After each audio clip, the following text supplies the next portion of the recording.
All right, so we've got Brandy, Matthew's here. You got a trowel? A little trowel right here for you. We got Paul. We're waiting for Neil. And we are just re-leveling so we can put in those nice, big, beautiful rocks that we've picked up today from 2 different locations. We got really big ones because the basin around this guild up here is really deep at the top. Perfect.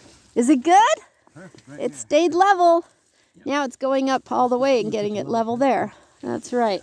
How are you doing, Brandy? One spot's level. So where it's not level, you just skim. You can use this little one if you want to use that. You can skim that. Matthew, if you need one, I've got an extra shovel here. Yeah, Phil. Yeah, you just want to make sure that it's all level, so it's going to go all the way around. When water comes in from the top up there, we don't want it to all flow downhill fast and not be able to saturate this little guild of all the plants and the beautiful peach tree. They all need to get their water and get soaked really deep, especially this time of year right now. This is a good way to hold your water. Way down. And the other thing is why, when I asked, you know that Jeff Lawton emailed me back, Matthew? What did he say? I've had a lot of the other famous people email me, but never Jeff himself.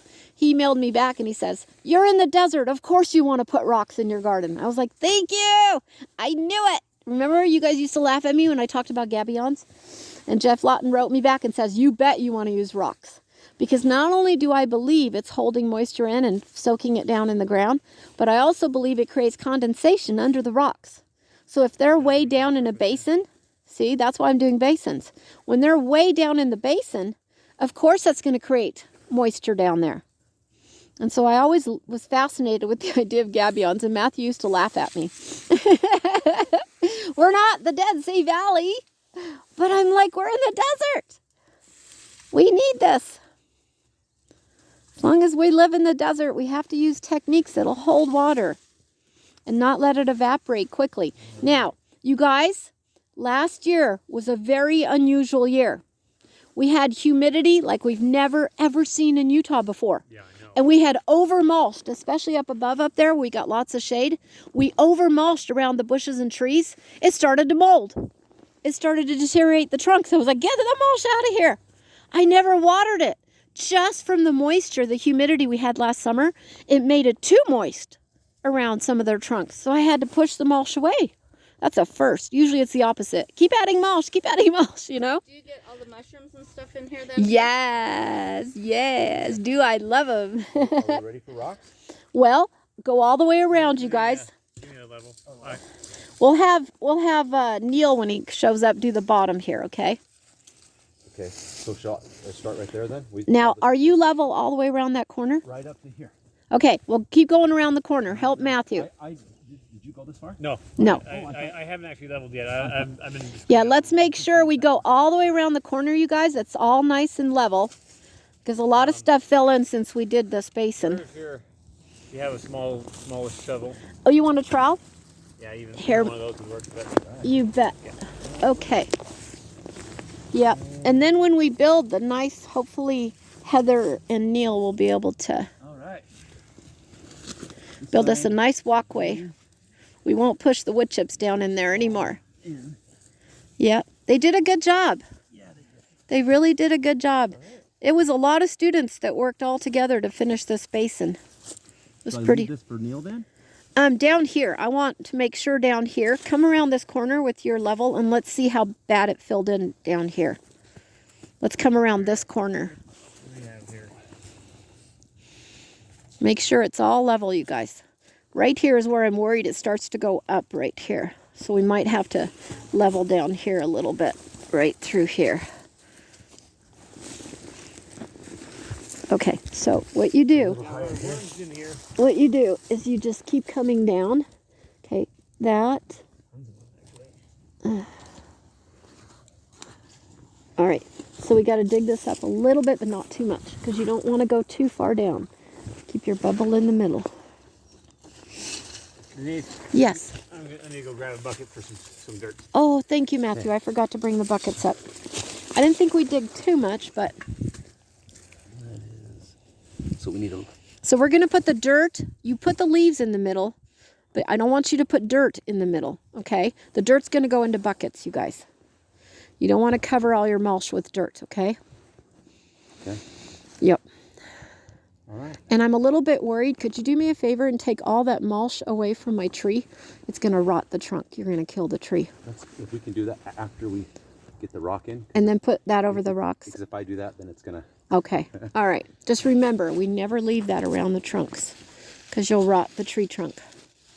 We learned that last year with all that humidity. Boy, you don't want to put your mulch up against your trunks. It will rot them. We ended up with all these weird little miniature snails all over the place.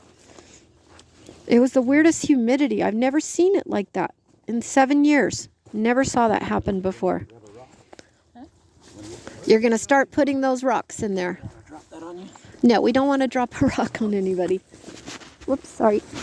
Get out of your way. Thank you, Matthew. All right. Well, the peach tree has me.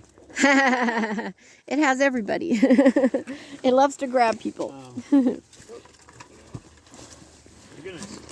All right. So we're starting. See how we're going to have to put them on top of each other? Yeah, that's why we need a lot of rocks. Is we got to fill this in all the way so that it doesn't get filled with dirt. And that's going to help a lot to have these rocks in here. Instead of me coming around there, I wonder... Yeah, Matthew, can you hand him the rocks? I could get it easy to just... It'd be a lot easier than him having to keep coming around the corner. Some of these big wide ones, I don't know if we'll be able to get in the... Those will have to go on top, so the skinny ones... There's a place here, yeah. The skinny ones can go on the bottom, and then on top we'll put the larger boulders. But this is perfect. And I've been trying to figure this out. When you observe nature, you learn a lot from it.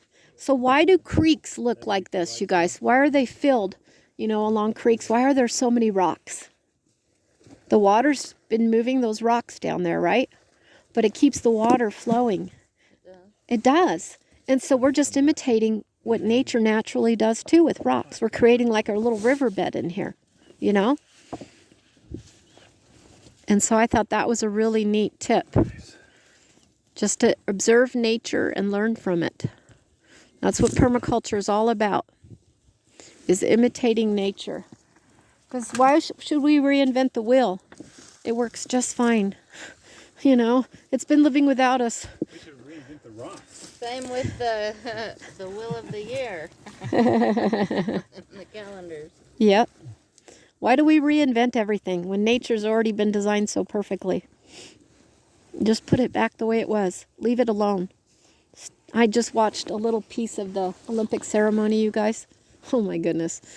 It was all these LED light, like long, tall sticks that they made green that the people were holding to create an illusion of grass.